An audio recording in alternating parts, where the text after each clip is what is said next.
ce qui ralentit ton métabolisme. C'est le sujet du podcast d'aujourd'hui. Je suis Brice, coach sportif spécialisé en perte de gras et en réhabilitation, et je suis avec Marion, coach sportive et nutritionniste. On fait ce podcast pour partager un maximum d'outils, d'anecdotes, de connaissances au service de ta perte de gras. Donc pense à t'abonner, à lâcher le like et un commentaire si la vidéo te plaît. Ça nous donne énormément de force. D'ailleurs, la vidéo précédente a beaucoup plu. On a eu plus d'une trentaine d'abonnés, je crois, sur cette vidéo. Donc merci beaucoup. Et des bons Vraiment, commentaires partagez, aussi. commentez. Voilà. Si vous aimez et que vous voulez qu'on continue, partagez notre travail, ça nous fait toujours plaisir. Et je profite de cette petite aparté pour dire que je vais mettre le Insta aussi, donc le Instagram de Marion, pour du suivi en ligne, pour toutes les femmes qui veulent être suivies en ligne sur l'alimentation, l'entraînement, en prenant en compte leur cycle hormonal. Il y a son Insta dans la bio. Moi, mon Insta est déjà dans la bio pour tous les hommes qui veulent être suivis en ligne. Pour les personnes qui sont sur Orléans et qui veulent être suivies en présentiel, vous aurez ma carte de contact qui sera également dans la description. Et vraiment, promis, c'est le dernier truc, on a aussi un groupe WhatsApp, donc toutes les personnes qui stagnent, qui galèrent, qui ne savent pas quoi faire, comment, pourquoi, on a un groupe WhatsApp avec plein de personnes justement comme toi, comme vous. On est déjà une quarantaine, je crois. On est un peu plus d'une quarantaine, donc rejoignez ce groupe, je partage de la valeur. Allez, 1, 2 ou 3 fois par semaine. Donc rejoignez, ce sera toujours ça de plus, toujours plus d'informations. Vous serez toujours plus au courant de tout ce que je peux partager, des choses que je ne partage pas forcément sur YouTube, ni même sur Instagram. Donc voilà. On reprend le podcast. Donc là, c'est tout ce qui peut ralentir ton métabolisme, parce qu'on a traité là sur les vidéos précédentes, donc on a parlé du métabolisme en général, hein. On a traité vraiment de tout ce qui est la dépense énergétique finalement, donc que ce soit du métabolisme de base, que ce soit de la dépense générale, que ce soit l'effet thermique des aliments. Donc on a traité un peu de tout ça. Le podcast précédent, on a parlé des 10 hacks justement via l'entraînement pour booster le métabolisme, et là dans cette vidéo on va parler de vraiment tout ce qui fait que le métabolisme il est bloqué finalement. Quels sont les facteurs, quelles sont les choses qui font qu'on a un métabolisme plus ou moins bloqué en fonction de qui on est, tout simplement. Nous, ce qu'on a utilisé pour réfléchir, ça a été vraiment, on a réfléchi à l'inverse. On a pris, ok, qu'est-ce qu'une personne qui a un métabolisme rapide? Qu'est-ce qu'elle fait au quotidien? Qu'est-ce qu'elle ne fait pas qui fait qu'elle a un métabolisme rapide? À partir de là, on a dégagé tout ce que les gens qui n'ont pas le métabolisme rapide font. Et quand on regarde une personne qui a un métabolisme rapide, en vrai, c'est une question d'hormones. C'est une question vraiment hormonale finalement. Est-ce que j'ai assez de ça, assez de ci, assez de ça? Et donc on s'est dit, ok, quels sont tous les perturbateurs d'hormones, quels sont tous les perturbateurs endocriniens qui font que ma fonction hormonale n'est pas optimale et donc que mon métabolisme stagne. Et à partir de là, on a noté. Et donc là, on a 6 à 7 points qu'on va vous dire tout de suite qui font que, évidemment, le métabolisme peut se bloquer si on a ces points. Évidemment, un seul point ne va pas suffire à ralentir, bloquer ou tous les termes que vous voulez employer pour le métabolisme. Mais si vous vous reconnaissez dans plusieurs dans ces points, si vous en cumulez plusieurs, là, oui, on pourrait se dire que votre métabolisme est différent d'une autre personne. Encore une fois, je précise, le métabolisme n'est pas une question d'âge en soi, d'accord? Il y a forcément c'est une question d'hormones. Oui, il y a forcément un changement de métabolisme qui va avec l'âge, mais tout est lié à ce changement. Et c'est pas juste mon âge qui fait que mon métabolisme a ralenti ou quoi. C'est l'ensemble du processus de vieillissement, entre gros guillemets, hein. L'avancée en âge fait que c'est un vieillissement dans tous les Le cas. vieillissement des cellules. Même à partir de 25 ans, on vieillit. Oui, bien sûr. Voilà. Mais donc c'est ce processus-là qui engendre un ralentissement, etc. Et il n'y a rien de figé. On peut même avec ce changement de métabolisme améliorer tout ce qu'on va justement dire là dans ce podcast pour éviter de trop ralentir et de trop justement de trop être victime entre gros guillemets de ce vieillissement. Oui, trouver ça comme excuse. Après, pour expliquer, pour imager, on peut avoir 55 ans, être une femme de 55 ans, passer la ménopause, etc. Et avoir un métabolisme plus performant qu'une jeune femme de 22 ans, par exemple. Pourquoi? Parce qu'il y a tous les facteurs qu'on va dire juste là. Donc, première chose, la fatigue. La fatigue, le manque de sommeil. Forcément, le manque de sommeil va perturber les hormones, que ce soit, déjà, on entend beaucoup, mais les hormones de la faim, les hormones de la satiété, mais aussi toutes les hormones de croissance. En fait, toutes les hormones qui vont faire que En définitif, je brûle du gras, j'ai un meilleur métabolisme, j'ai une base sur laquelle me fixer qui est plus haute qu'un autre. Si je ne fais pas des nuits de qualité, si je dors très peu, si je suis tout le temps interrompu dans mes nuits, mon métabolisme va forcément être impacté au bout d'un moment, si ce n'est au bout de plusieurs mois, plusieurs années, ou sinon très rapidement. Voilà, moi je le ressens personnellement, toi tu me diras par la suite, mais moi je le ressens personnellement. Moi qui suis un gros bébé et qui ai l'habitude de dormir facilement 8 heures, 9 heures, mais toutes mes nuits, si je fais une nuit où je dors ne serait-ce que 7 heures, je vais le sentir. Et je vais le sentir directement à mon entraînement. Je vais dire, ah oui, là je sens ma nuit. Ou si je suis juste allé aux toilettes pendant la nuit, je vais le sentir. Donc imaginez-vous maintenant faire ça pendant des années. Toi, comme... Alors moi pour le coup, j'ai toujours été aux toilettes pendant la nuit. C'est vraiment super rare que je fasse une nuit complète parce que depuis que je suis petite, je me réveille pour aller aux toilettes. Donc ça forcément, ça m'a pas vraiment dérangée dans mon sommeil. En tout cas, je ne considérais pas que je dormais mal parce que je me levais une fois. Mais par contre, c'est vrai que si déjà je dors moins de 8 heures en général, moins de 8 heures, je ressens le besoin de faire une sieste à 14 heures. Peu importe ce que j'ai mangé à midi, hein, c'est vraiment même pas lié.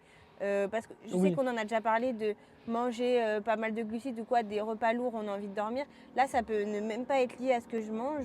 Juste, je ressens le besoin de dormir. Je suis irritée. J'ai des envies pareil, ça c'est hormonal, mais du coup, j'ai plus faim. J'ai plus envie de gras. Et de gras réconfortant, en fait, mon cerveau fait, on en a déjà parlé à un moment, je ne suis pas sûre dans le podcast, mais entre nous, que mon cerveau fait un raccourci dans j'ai besoin de gras. Et du coup, je vais dans le gras que mon corps connaît le mieux et me fait le plus plaisir. Le plus accessible. Et le plus rapide, le plus accessible, ça va être mes fast-food préférés, des chips, etc. Voilà. Tu l'as dit. Des rapides, des frites. Ouais, voilà, des chips, des frites, ouais. On ne dit pas ça pour rien en tout cas, voilà. Je t'arrête déjà. On ne dit pas ça pour rien. Du coup, moi, ça va plus être dans ça. Souvent, c'est du coup, après, évidemment, donc il y a ce côté alimentaire et il y a ce côté où si j'ai moins bien dormi, justement, je suis plus irritée, je vais plus avoir envie de m'écouter et tout ce qui est entraînement, etc., je vais parfois même me conditionner à me dire que mon entraînement sera mauvais. Ou pas le faire. Ou carrément pas le faire. C'est un cercle au final, c'est un point qui va jouer sur les autres. Même si je me dis, bon, vas-y, je me force à y aller. Par exemple, au JJB, c'est très rare que je me dise, je suis trop fatiguée pour y aller. Donc c'était plus en mode, je sais que ce soir-là, je n'ai pas bien dormi. Toute la journée, j'étais fatiguée, je suis tendue et tout. Je sais que mon entraînement, il va être nul. Et évidemment, à me conditionner comme ça, j'étais mauvaise à l'entraînement, j'étais pas performante. Et du coup, je me sens encore plus nulle. Et donc, c'est un cercle vicieux. Et alors que si finalement, la nuit d'après, tu dors correctement, le lendemain, tu te dis, ah, ok, c'est bon. Et puis si tu es plus irrité, tu es plus stressé, stress qui aussi est un perturbateur, on va y venir aussi par la suite, mais le stress qui est un perturbateur, et toi peut-être que dans ton exemple, être fatigué ne t'empêche pas, ou te sentir fatigué ne t'empêche pas d'aller t'entraîner, mais il y a des personnes qui, la fatigue, ah oui, ça les bloque complètement. Ça leur donne pas envie, enfin ils n'ont pas envie, surtout quand ils sont pas accompagnés, quand ils sont seuls, t'es toi avec toi-même finalement. Tu es fatigué, tu dis bon, je suis fatigué, j'irai demain. Et puis une semaine peut passer comme ça, ou 2 semaines, 3 semaines. Si demain tu dors pas bien et ainsi de suite. Tout peut démarrer d'une mauvaise nuit. Donc, pour revenir, le stress, du fait du manque de sommeil, on peut avoir ce stress. Et le stress est un deuxième des facteurs, des perturbateurs endocriniens, parce qu'un stress chronique va venir perturber l'ensemble des hormones du corps. On va être en état d'alerte finalement, qui peut aussi empêcher une perte de gras, au-delà de parler de métabolisme, mais qui peut empêcher le corps de se dire qu'il doit perdre du gras. Donc, éviter le stress va permettre donc chercher à éviter le stress, essayer d'être dans des environnements moins stressants, essayer de relativiser. Enfin, après, il y a plusieurs travaux à faire pour se déstresser, entre guillemets. Mais ça va aider justement à perdre du gras et à ne pas bloquer le métabolisme. Ça ne va pas être quelque chose qui va forcément booster le métabolisme, mais ça va être quelque chose qui va ne pas le bloquer. Ne pas être stressé, on ne va pas accélérer le métabolisme parce qu'on n'est pas stressé, mais par contre, on ne va pas le bloquer. Alors que le stress, comme j'ai dit, ça peut le ralentir en tout cas. Mais je voulais rebondir sur le fait que tu as dit stress chronique. Par exemple, je dois passer une présentation demain, où je l'ai préparée, ça fait 3 mois que je suis dessus, je la passe demain, etc. Au bureau par exemple. Au bureau, voilà, une présentation de travail où vraiment ça compte. Peut-être que derrière ça, je compte avoir une promotion ou quelque chose comme ça. Là, oui, bah évidemment, tu peux un peu mal dormir, etc. Mais Mmh. quand cette présentation est passée, Ça le stress est Oui, parti. mais après, attention, Donc, parce que ça peut durer pendant peut-être plusieurs mois. Ça peut ah être oui, une le prépa stress, oui. voilà, Et c'est ça là peut que être ça une devient voilà, chronique. c'est une présentation qui va durer pendant peut-être 3 mois et pendant Oui, ces oui, 3 oui. mois-là, la personne va se rendre compte que ses entraînements, ils sont moins bien, qu'elle dort moins bien, que, au niveau du gras, elle en perd plus et cetera et cetera et cetera. Parce que, bah, toute l'énergie est ailleurs et parce que, bah, il y a un stress Oui, bien sûr. Mais généralisé. c'était, oui, oui, oui, bien, ça, bien sûr. Ça, je nie pas. Ce que je voulais juste nuancer, c'était le fait qu'il y a le stress ponctuel Mmh. de aujourd'hui ou demain ou un mariage. Je suis super stressée. Oui, pareil. C'est des trucs que tu prépares sur le long terme. Mais on va dire que le jour J, t'es stressé ou la veille, t'es super stressé. Mais quand c'est passé, le stress est Ouais, parti. il Et redescend, ouais. là, la différence avec le stress chronique, c'est que le stress chronique, Il est il tout le t reste, ouais, bah, il est là, quoi. il s'installe et en fait, il devient ton quotidien. Mmh. Et en fait, tout est lié à ton stress. Tu deviens tête en l'air, maladroit, Mmh. tu es I irrité, tu as du mal irrité, à... irrité, irritable. Irrité, irritable, moins sociable, tu n'as plus envie de sortir, tu n'as pas trop envie de parler à ta famille. Et donc tout ça, c'est un autre état émotionnel. C'est voilà, c'est pas la même chose que le stress ponctuel. Là, on parle vraiment du stress chronique qui va ralentir ou, comme tu as dit, bloquer le métabolisme, mais qui est jamais figé. Mmh. Le Et stress puis peut et puis le soulager. le le sta le stress chronique peut, augmenter le stockage des graisses, hein. Oui, Au-delà aussi de ne pas faire perdre du gras, il peut par contre augmenter le stockage de oui, graisse. parce que ça, c'est hormonal. Mmh. On va sécréter plus de cortisol qui, comme on l'entend tout le temps, est l'hormone du stress. Mmh. Donc, à petite dose, on a besoin de cortisol. Donc, c'est une hormone qui existe, qui est là et qui est utile. Mais avec le stress, quand il est trop élevé, on va avoir trop de cortisol, et trop de cortisol va ralentir, par exemple, chez les hommes, le taux de testostérone, va diminuer parce que la cortisol va augmenter, le taux de testostérone va en prendre un coup. D'ailleurs, petit aparté, hein, pour les hommes, comment savoir si vous avez assez de testostérone? Tout simplement, quand vous vous levez le matin, est-ce que vous avez,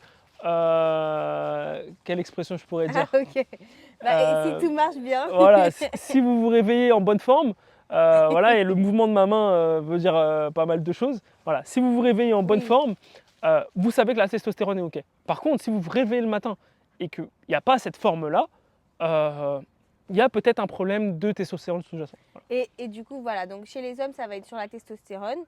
Et Mais pas que, donc, hein, mais oui, pas que, hein, là, c'est vraiment les grosses hormones. Et mmh c'est pour vous imager, pour que ce soit vraiment plus clair dans vos têtes. Et voilà, que ce soit plus, oui, plus clair à comprendre, etc. Chez les femmes, ça va être la progestérone. Donc, c'est l'hormone qui va engendrer les règles. Et du coup, si on a ce taux de progestérone qui est pas suffisamment élevé, etc., bah pareil, on peut avoir des gros retards de règles, voire après des aménorrhées. Et ça, et chez les femmes en ménopause?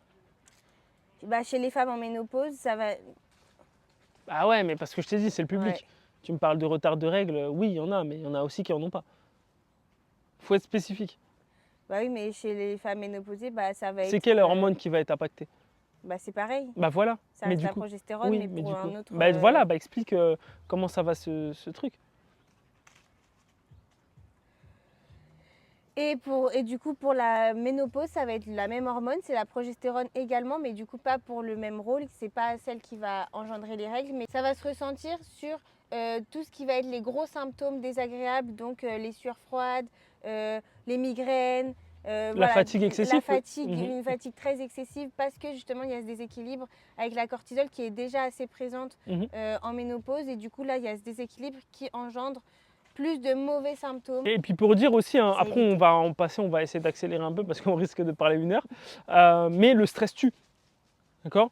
Là, voilà, c'est un sujet tout de suite beaucoup plus sérieux, mais le stress tue, c'est même, la chose au-delà d'une hygiène de vie. On prend quelqu'un qui a une mauvaise hygiène de vie et qui bosse pas et quelqu'un qui a une hygiène de vie, on va dire normale et qui bosse, la personne qui aura bossé va mourir plus vite, d'accord? Ses cellules vont à cause du stress qui est engendré par le travail, d'accord? Heu, donc pour dire que le stress tue, prenez-le au sérieux. Si vous êtes stressé chroniquement, si vous vraiment c'est un stress pathologique, c'est un stress qui est là tout le temps, voyez des professionnels, faites-vous aider sur votre stress parce que le stress tue. Si vous voulez vivre longtemps, voir vos enfants, vos petits-enfants, peut-être vos arrière-petits-enfants grandir et être en bonne santé, être capable de faire toutes les choses, profiter avec eux, attention au stress. Il y a un autre perturbateurs endocriniens, ça va être les médicaments. Alors là, je vais m'attaquer à quelque chose de quand même pas mal. Moi, avant, je faisais du coup de la réhabilitation. Donc j'aidais les personnes qui avaient mal aux genoux, aux épaules et qui voulaient perdre du gras. Parce que c'était un ensemble, hein. Forcément, quand on a mal aux genoux, aux épaules, on ne va pas forcément s'entraîner, on va être sujet à prendre plus de poids et en plus, on ne va pas s'entraîner parce qu'on a plus. Enfin, c'est un cercle vicieux. Et en général, les personnes, ce qu'elles faisaient, c'est que j'ai mal aux genoux, je vais prendre des anti-inflammatoires par exemple, mais je dois aussi perdre du poids. Mais ces anti-inflammatoires vont perturber ma perte de poids. Et en fait, pareil, ça reste un cercle vicieux. Donc, j'avais fait une vidéo pour expliquer les effets secondaires de plusieurs catégories de médicaments. Cette vidéo, elle est en non répertoriée, mais je l'avais fait. Je l'avais fait vraiment, on avait vu, ok, comme j'ai dit, anti-inflammatoire, tel effet, contraceptif, tel effet. Et en fait, quand on regarde, les trois quarts, si ce n'est la grande majorité, voire si ce n'est tous les médicaments ont, en tout cas je parle des gros médicaments, des médicaments à but vraiment thérapeutique, à but qu'on ne prend pas juste une fois, hein, je ne parle pas du Doliprane, tous ces Oui, les médicaments-là, traitements de fond. voilà les traitements, voilà, c'est exactement le mot que je cherchais, les traitements, donc les traitements médicamenteux, les trois quarts jouent sur les hormones, d'accord. Par exemple, si on prend juste ne serait-ce que la contraception, c'est un dérégulateur Oui. hormonal, mais c'est le Oui. dérégleur Pas- hormonal par excellence. Pardon, je te reprends juste sur le terme, c'est contraception hormonale. Le préservatif, c'est pas un perturbateur endocrinien. On parlait de Oui, médicaments, mais non, on parce parlait de que médicaments. certes, La capote, c'est pas non, un médicament. certes, mais je préfère le préciser. Ça va être tous les contraceptifs hormonaux qu'on ingère ou, voilà, que ce soit implant, stérilet hormonal, parce qu'il y a le stérilet en cuivre, ça c'est autre chose, c'est pas hormonal, il y a quand même des dérèglements, mais là c'est pas ce dont on parle. Et la pilule, ça va être ça, ça englobe ça. Mais du coup, tout ça pour dire que ces médicaments, ces contraceptifs, ces moyens de contraception hormonaux, tout ça, ça va jouer encore une fois sur les hormones, forcément. Ça va dérégler, ça va augmenter, réduire. Ça peut augmenter aussi le cortisol. En fait, Oui, ça augmente le cortisol. oui, non, mais souvent. Oui, après, oui. ça dépend plus ou moins des. Est-ce Oui. qu'on peut considérer qu'un médicament augmente par Ah rapport à un oui, autre? Tu vois, c'est pour ça que j'ai dit que ça peut. Oui, d'accord. En soi, il y a toujours une augmentation. Après, ça peut être qu'un tout petit peu comparé Oui. à un autre. Et tu ça vois. peut être thérapeutique. Et pour ça le peut coup. être thérapeutique. Mais du coup, tout ça va également jouer sur nos hormones qui font qu'on perd du gras ou non. Voilà. Mais attention aux médicaments que vous prenez. Si vous n'avez pas le choix, vous n'avez pas le choix. Mais je sais que nous, en France, on est quand même une population à être très médicamentalisée, très médicamenteux, sans forcément avoir besoin. Tu vois, un petit mal de tête, boum, Doliprane. Il n'y a pas besoin. Tu passes une bonne nuit. Tu vois. Ah oui. Je sais pas, j'ai un bobo, médicament, anti-inflammatoire. Mais je veux dire, Oui. tu peux juste te reposer, Mais- tu vois. Oui, mais Non, on n'est mais pas non. trop d'accord. Moi, je Si, trouve que non, si, parce que parfois- ça, c'est des comportements, je suis désolé, c'est des comportements, comment on appelle ça.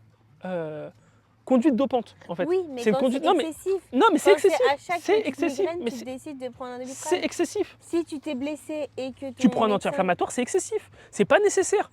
Pour moi, tout excès vient de la non-nécessité. Si c'est pas nécessaire et que tu prends un médicament, c'est pas nécessaire. Si tu prends un médicament, on va dire que tu n'as rien à faire. Tu es chez toi, tu prends un Doliprane au lieu juste de dormir. Pour moi, c'est un comportement Oui, si excessif. tu es chez toi et que tu peux l'éviter, voire même tu t'es blessé, tu es chez toi, tu n'as pas besoin en soi de ne pas avoir mal. Bon, tu es un peu obligé de subir, mais Tu peux juste te reposer. tu te reposes, tu te mets un petit coin détente, voilà, tu essayes de te mettre dans une bonne position, etc. Je suis d'accord que tu as moins besoin. Par contre, si tu dois aller au travail et que tu as la migraine, Oui, ça mais fait ça, c'est déjà contextuel. 2 heures que tu as la C'est migraine. contextuel. Non, mais Tout par est une exemple, question de tu vois. contexte. Là, oui, bien sûr. Moi-même, je serais le premier à apprendre. C'est une question de contexte. Mais moi, tout ça pour dire que si vous pouvez éviter, évitez. D'accord. Si vous pouvez éviter, évitez. Les médicaments, l'industrie pharmaceutique, c'est pas nos amis. Ils sont pas nos alliés. Tu vois. Ah non. Non, mais tout ce que ça dérègle dans nos corps, il faut faire attention. Les antidépresseurs. Franchement, tu donnes ça à des gens stressés. Mais c'est une tuerie, en fait. C'est une tuerie. Ça oui, le problème c'est que souvent on a du mal après à s'en défaire. Mais wesh. En fait, ça dérègle tellement tout qu'après tu deviens presque accro aux médicaments. Il faut Et ils sevrer font exprès. carrément après, Et ils font hein. exprès. Attention, vraiment à l'industrie pharmaceutique, ce n'est pas nos amis. Pas du tout. Hein. Pour le coup, vraiment pas. D'accord? Eux, ils pensent juste à s'en mettre plein les poches. Donc attention, attention. Dans la suite des médicaments, là, on va aller à l'opposé. Parce que médicaments, voilà, ça reste un Est-ce peu. que c'est un opposé? Je sais pas, hein, finalement. Bah, bon, bref. Il y a tout ce qui est drogue, tout ce qui est alcool, tout ce qui est cigarette, tous ces comportements addictifs qui vont avoir un effet néfaste sur le corps. La cigarette, avec ne serait-ce que la nicotine, enfin, tout ce qu'il y a dans une cigarette, carrément, j'ai même pas besoin de. Enfin, je veux dire, c'est pareil, c'est quelque chose de nocif, c'est le truc nocif par excellence. On a l'alcool et on a tout ce qui est toutes les drogues. Tout ça, évidemment, vont aussi venir perturber, dérégler toutes les hormones qui sont là pour le bon fonctionnement du corps, mais aussi qui nous permettent de perdre du gras. Voilà. Donc, maintenant, si tu es stressé, que tu fumes, tu bois ou tu prends de la drogue, qu'en plus, Tu dors mal. tu dors mal. Déjà là, tu cumules. Là, déjà, ça fait un bon effet cumulé. Attention, attention, attention. Et là, si tu as déjà tout ça et que tu as 50 ans, viens pas me dire ah, c'est parce que les petits jeunes ils sont plus jeunes. Non, c'est parce que tu fais tout ça. Voilà. C'est aussi le but de cette vidéo, c'est pour dire que c'est une addition de tous les points qu'on est en train de citer qui font qu'on a le métabolisme qui est plus ralenti qu'un autre. Pas que une question d'âge. En fait, c'est pour Responsabiliser. Voilà. En fait. Voilà. Arrêtez de dire ouais, mais c'est parce que moi j'ai 50 ans, j'ai 45 ans, c'est pour ça que j'arrive pas. Non, non, non. C'est juste parce que tu as une hygiène de vie qui n'est pas propice à un métabolisme fonctionnel que ça se passe comme ça. D'accord? Si tu faisais ne serait-ce que la moitié de ce que fait le jeune, tu aurais ne serait-ce que la moitié de ses résultats. Voilà. Ensuite, ça va être de ne pas manger assez. Donc, manger, par exemple, en dessous de ton métabolisme de base, ou en tout cas manger un total calorique par jour vraiment très très bas. Moins de 1500 calories. Oui, voilà. En résumé, moins de 1400 calories. ouais, moins de 1400 calories, c'est se mettre en danger. Là, je parle pour les femmes. Pour les hommes, moins de 1700, 1800, c'est se mettre en danger. Les femmes, moins de 1400, c'est se mettre en danger. Voilà. C'est aussi simple que ça. Voilà. C'est mettre son corps, on en avait déjà parlé, mais son corps en état d'urgence, vital. Et ça veut dire que là, vous allez stocker tout ce que vous allez ingérer. Donc même si vous mangez que 1400 calories, vous ralentissez tous les processus parce que votre corps est en urgence vitale et qu'il a besoin d'utiliser le minimum pour tout garder en bonne forme. Les hormones sont dysfonctionnelles. Complètement. Et en fait, voilà, encore une fois, c'est un perturbateur. Le fait de ne pas manger devient un perturbateur endocrinien parce qu'on n'apporte pas assez de nutriments au corps et donc les hormones ne peuvent pas fonctionner normalement. Et si les hormones ne peuvent pas fonctionner normalement, on ne peut pas perdre normalement, on ne peut pas construire normalement, on ne peut rien faire. Du coup, ça permet de rebondir sur un point qu'on allait évoquer juste après. Je sais, désolé de te couper, je ne sais pas si vous entendez. Il y a un mec qui s'est mis à mettre de la flûte brésilienne. Il le son alors qu'il n'y a personne dans son restaurant. Non mais c'est abusé. Comme par hasard qu'on fait parce que c'est pas bref. Vas-y, vas-y. Donc souvent quand on mange pas assez, on mange pas suffisamment de gras, de bonne graisse. Et pas assez de protéines. Et pas, bon ça aussi, mais c'est pas notre point. Aujourd'hui on n'allait pas parler de protéines. Bien sûr tu peux l'évoquer, mais c'est surtout que souvent on mange pas assez de bonne graisse et donc les hormones ne peuvent pas fonctionner comme elles doivent. On vous renvoie au podcast qu'on a fait, manger du gras pour perdre du gras, où vraiment on est rentré vraiment en détail sur les bonnes graisses, etc. etc. Là, on va pas s'éterniser dessus, mais manger du gras si vous voulez avoir de meilleures hormones, des hormones plus fonctionnelles, parce que c'est le régulateur hormonal par excellence, le gras, les bonnes graisses. Et donc, en résumé, il faut manger suffisamment, donc au-dessus de 1400 calories pour les femmes, au-dessus de 1700-1800 pour les hommes, et surtout manger des bonnes graisses dans ces calories et pas se dire il faut que je complète mes calories et donc je vais aller manger des chips, je vais manger tout ce qui est mauvais gras ou gras ultra transformé, etc. On peut prendre en petite quantité, mais les bonnes graisses, c'est ça qui va vraiment réguler les hormones. Faut pas qu'on se dise oh punaise, il me reste 400 calories à consommer, qu'est-ce que je prends? Bah tiens, je me fais mon paquet de chips. C'est pas, on peut se dire bon allez je me prends une petite poignée, ça fait 100 calories et les dernières je peux les compléter avec autre chose. C'est plus dans cette logique là que je voulais le dire. Et donc le dernier perturbateur endocrinien va être le rapport muscle-graisse. Si tu n'as pas assez de muscles et trop de masse grasse, ça va perturber tes hormones. D'accord? Tes hormones fonctionneront toujours moins bien si tu es plus gras. Tu vois, quelqu'un qui est sec et quelqu'un qui a par définition plus de testostérone qu'un autre. Ça va être très compliqué d'avoir des taux énormes de testostérone en étant gras. Les personnes avec les meilleurs taux de testostérone seront toujours les personnes les plus secs que vous verrez. Donc voilà, il y a une corrélation. Il y a une corrélation. Et puis, plus on a de la testo, plus on a de la masse musculaire aussi. Donc, plus on est musclé, moins on est gras, plus on a de la testo, plus aussi on a un fonctionnement hormonal général qui fonctionne. Parce que si on a des muscles, c'est que derrière, on mange assez, qu'on dort assez, qu'on s'entraîne. Enfin, c'est tout un cercle. Hein. On ne devient pas musclé comme ça. C'est pas en touchant quelques poids qu'on devient musclé. Mais voilà, plus de muscles, moins de gras, c'est ça qui va faire qu'on va avoir une meilleure fonction hormonale, alors que quand on est plus de gras, on a presque plus de gras que de muscles, c'est pas bon. Et pour le coup, c'est pour ça souvent que les médecins vont conseiller aux femmes qui entrent dans la ménopause de faire du sport, soit de continuer, soit de reprendre une activité douce pour justement rééquilibrer ce ratio parce qu'on a une augmentation de la graisse et c'est normal avec la ménopause, donc qui est liée à la ménopause. Mais du coup, pour essayer d'équilibrer ce ratio, en général, on va quand même conseiller, recommander et vivement recommander aux femmes de faire du sport. Et encore, activité douce, moi je suis pas d'accord. Parce que c'est pas que de la... Oui, non, mais ça peut être... Non, mais quand je dis activité douce, c'est juste pas aller faire, par exemple, le trampoline, c'est... Enfin, je te dis, mais la gymnastique, c'est vivement c'est traumatique, bien sûr. Mais pour moi, la salle, par exemple. Ah oui, faire le renforcement. C'est une activité physique douce, selon moi. Pas pour moi. Ah, ok. Bah non, parce que si tu t'entraînes, tu t'entraînes. Encore une fois, tu vois, là, je vais refaire une petite aparté, hein, mais quand on va s'entraîner, que ce soit à la maison, dehors, à la salle, peu importe, on va pas passer du temps, on va pas flâner, on va pas discuter, on va s'entraîner. D'accord ? Oui, si on veut des résultats, il faut aller à la salle, s'entraîner chez soi. Enfin, bref, quand on commence son entraînement, on s'entraîne. On n'est pas là pour flâner, discuter. Tu peux discuter pendant ton temps de repos, mais si tu t'entraînes, tu t'entraînes. Tu vas presque à l'échec, tu mets de l'intensité, tu essaies d'augmenter, tu prends la chose au sérieux, sinon les résultats ne vont pas être là. Et qu'on soit une femme ou un homme. Non, parce que beaucoup de femmes, parce que beaucoup de femmes pensent que il augmente. Hein. Beaucoup de femmes pensent que ouais, si je touche un peu de poids, voilà, j'ai pas envie d'être. Non, je suis désolé.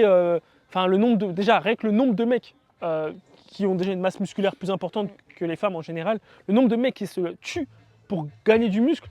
C'est pas une femme qui va toucher 2 haltères, qui va exploser les compteurs, faire le record du monde, d'accord ? Donc, ça demande vraiment... c'est comme dire, j'ai pas envie de passer mon permis, sinon je vais être champion de Formule 1. Enfin, je veux dire... non mais, attention. Non mais parce que moi, je trouve que c'est un manque de respect à la pratique, et c'est considéré que en faisant 2-3 trucs, on va avoir plus que ce que les gens prennent au sérieux. Faut prendre vraiment ça au sérieux. Attention, je rigole pas avec ça. Vraiment, non mais pour le coup, ce discours-là, il m'énerve un peu.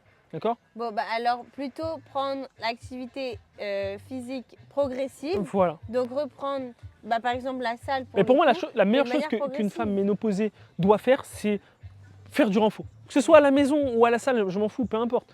Mais faire du renfort. C'est ça qui sauvera votre vie. C'est ça qui va vous faire gagner en longévité. C'est ça qui va faire que vous serez en forme pour vos enfants, petits-enfants, etc. etc. D'accord ? C'est ça qui va vous éviter tous les problèmes de santé, type cancer, type même arthrite, tout ça. D'accord ? Pour le coup, ça peut se faire aussi au pilates ou au yoga. Renfort, c'est un renfort, mais c'est un renfort. Bah oui, mais c'est quand même plus doux que... Yoga, non. Yoga, je suis désolé. Ça dépend. Yoga, ça dépend le yoga. Ça dépend le type de yoga. Ça dépend le yoga. Mais un renfort.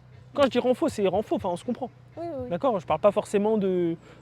Comme j'ai dit, je pense pas forcément d'aller à la salle. Hein. T'es chez toi, tu mets une petite vidéo YouTube, même au poids du corps, pilates, c'est très bien, tu vois. Après, il y a toujours cette question de surcharge progressive et de stresser toujours plus le muscle. Oui, sinon, après, voilà. Ce que tu fais le premier mois ne va pas t'amener à des résultats pour le deuxième, forcément. Donc voilà. C'était les petites apartés. Donc si je dois faire un petit récapitulatif. Donc, le manque de sommeil. Attention. Les médicaments, évitez le plus possible. Hors traitement spécial, mais du coup, si vous avez un traitement spécial, prenez en compte que ça dérègle vos hormones. Sachez-le. Mangez trop peu. Le corps ne peut pas perdre s'il n'a pas assez. Pas assez de bonne graisse, la même chose. Si j'ai pas les macronutriments régulateurs hormonaux, je ne peux pas réguler mes hormones. Le stress avec le cortisol et tout ce que ça va amener sur nos hormones, pareil, c'est un perturbateur. Pas assez de muscles, trop de gras, pareil, perturbateur. Et tout ce qui est drogue, cigarette, alcool, tout ça forcément, ça va venir entacher notre hygiène générale et donc perturber nos hormones. Donc attention, là on a cité tous les perturbateurs endocriniens, tout ce qui peut vraiment bloquer le métabolisme, tout ce qu'on a cité bloque le métabolisme.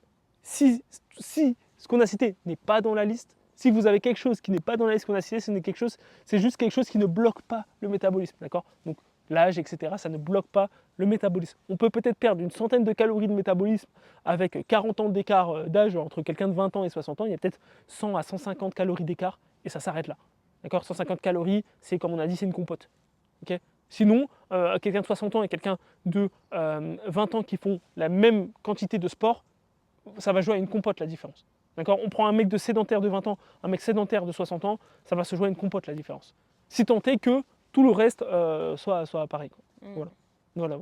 Voilà, c'était le podcast de la semaine. On se revoit du coup dans 2 semaines pour le prochain podcast. On parlera sans doute d'insuline et de métabolisme. Donc on comparera un peu les deux, voilà, l'insuline vs le métabolisme. En tout cas, si ce podcast t'a plu, pense à lâcher un commentaire, pense à lâcher un like, à commenter, à partager à toute personne que tu penses que ça peut aider, à toutes les personnes qui te disent qu'ils ont le métabolisme bloqué, envoie-leur cette vidéo, ça pourra leur faire changer d'avis, leur ouvrir les yeux, ou en tout cas voilà, leur donner envie de changer ou de faire autrement que ce qu'ils font déjà. Donc voilà, on se dit à la prochaine pour un prochain podcast.